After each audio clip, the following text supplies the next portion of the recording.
Hey everyone, RogueGold here, welcome back to The Division 2, and today I want to discuss a lost feature that we had from the recent years here. Recently there's been a lot of discussion in-game around cosmetics and customization options due to some new teases that people have found, we'll get to that, and all of that talk has reminded me that there's an unsolved mystery out there about something that we saw in-game. It was teased for a return by the devs, yet it never did. Will we ever see it? What was it? Let's discuss. We'll get right to it. If you end up enjoying the video and you want to see more like it in the future and all of my coverage on The Division 2, then I hope you'll consider clicking that subscribe button if you've not already. We'd love to have you around. But without further ado, let's go. Alright, so in case you don't know what I'm referring to here, what we're talking about today are craftable arm patches. That's right. First appearing in either the TU19 or TU20 PTS, I believe it was, there was a category that showed up at the bottom of the crafting bench that was labeled arm patches. And this same category and layout made it all the way to the live game. Now, there were never any blueprints that we earned for this thing, there was never any further teases about what might go here, but after a short time of it being in the game, that category was removed from the crafting bench in the TU 20.2 patch. And in the patch notes for that update, there was kind of a cheeky article that said, remove the arm patches category from the crafting station until next time. So, with that little tease there at the end and with the strike through in the text, people were definitely curious what was going on. The whole thing was pretty odd, but everybody just assumed that it was something that went into the game early and it would show back up in due time. Right around that same period, there was actually another tease with this whole thing, including Danny Weaver's marketing card in-game. For any who don't recall, Danny Weaver is the textile vendor that we have in The Division 2, and in the blurb for him in the season in which he launched for, it stated that you would be able to trade in your textiles for new patches.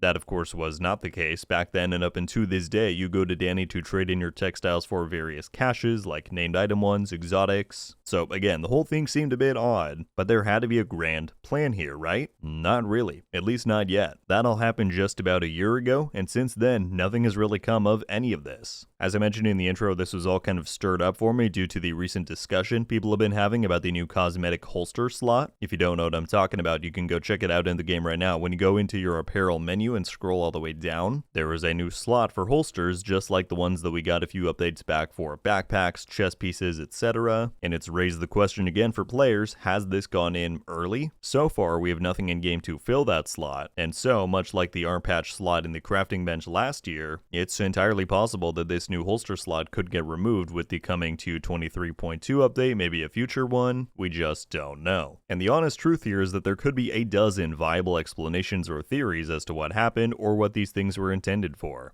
Speaking of things being not quite as they seem, we need to talk about some of the latest updates implemented to the sponsor of today's video, Once Human. For those of you who don't know, Once Human is a post-apocalyptic multiplayer open-world survival game that released back in 2024. There's crafting, incredibly deep and customizable base building, dungeons with unique and formidable bosses. However, a lot has changed in Once Human since its launch. The latest of those changes was the introduction of the Visional Wheels system, allowing the game to transform its combat and gameplay mechanics even further with each new season. The first wheel, Lunar Oracle, began back in January, and as of just the other week on March 13th, the campaign entered its final phase, which introduced what are known as lunar spawns. These invaders will lurk in the shadows and ambush you out of nowhere. If they defeat you, they then steal your character's name, appearance, and weapons and begin an attempt to dominate the server. It's not just new content though, as the team behind Once Human has been hard at work implementing some hotly requested features. This includes the elimination of server wipes. Instead, seasonal progress will get merged into an everlasting server upon conclusion. The team is also working on bringing the game to more players ASAP, with Once Human Mobile set to launch next month in April. There's a ton to dive into. You can check the links down in the description and pinned comment for more details. Thanks again to Once Human for sponsoring this video.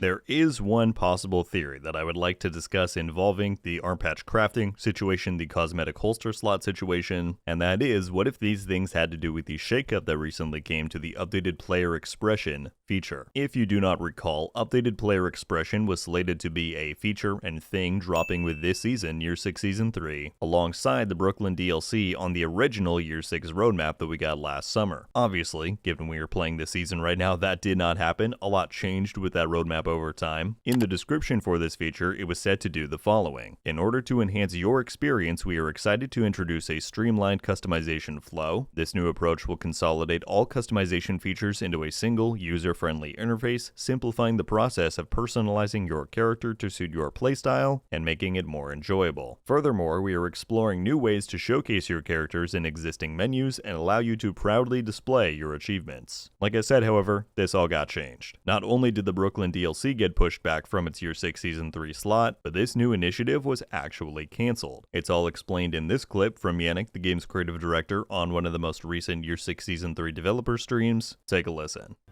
Player expression, right. So, this was in a roadmap when we had presented Year 6. We had something called player expression that was shown on the last update. This is also something that once we actually got down to it and wanted to do, but once we got down to it and started experimenting with some of our ideas, it didn't necessarily manifest in the way we wanted. So that's a fancy way to say that we're not going to do it. Some of the ideas we had that were in this package, player expression, are ideas we're going to bring in here and there as quality of life improvements and changes. But that's not something we are packaging as a player expression pass. And that had a lot to do with character appearance and options and presentation of that in the UI. So yeah, that's unfortunately not something we're doing with this update. But again, some of those things that we wanted to do with this, you will see them in the game at some point, just not now.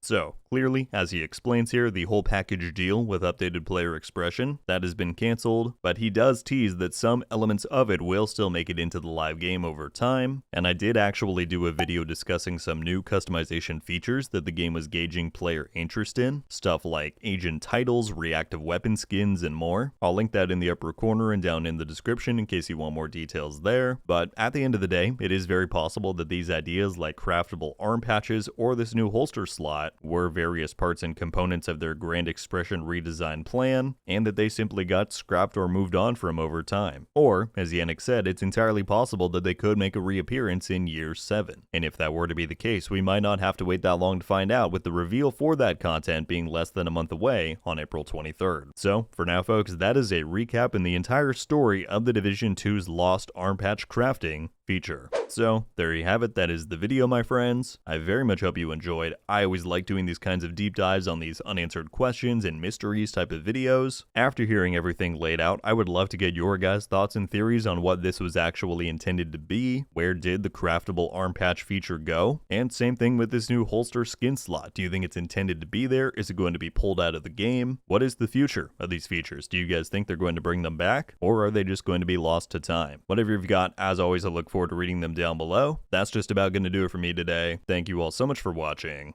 I'll see you in the next one. RogueGold. Ow.